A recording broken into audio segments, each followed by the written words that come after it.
Hello બધાને જય માતા જય શ્રી કૃષ્ણ। આપણે માંડવી પાક બનાવી ત્યારે બહુ વાર લાગે ફોતરા કાઢવામાં। તમને જલ્દી ફોતરા કાઢી એવું અલગ જ લાવી છું।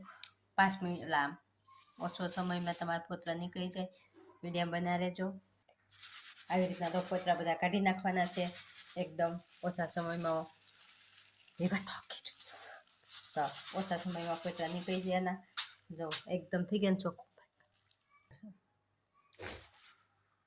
આવી રીતના ચોખાથી નીકળે કે ફોતરા એવી જ રીતના આપણે બધાના ફોતરા કાઢી લેવાના। ટુકડાની જરૂર પડે શું છે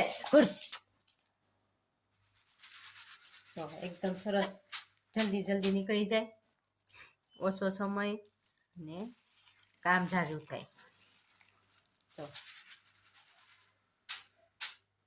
આવી રીતના આપણે બધા ફોતરા કાઢી લેવાના છે। તો આવી રીતના સરસ ચોખ્ખાઈ થઈ જાય એકદમ। રીતના બધા ફોતરા કાઢી લીધા છે, થોડાક બાકી છે એને આપણે પણ કાઢી લઈએ તો સરસ મજાના નીકળી ગયા છે। વિડીયો સારો લાગે તો લાઈક કરજો, શેર કરજો, સબસ્ક્રાઈબ કરવાનું ભૂલતા નહીં। આવતા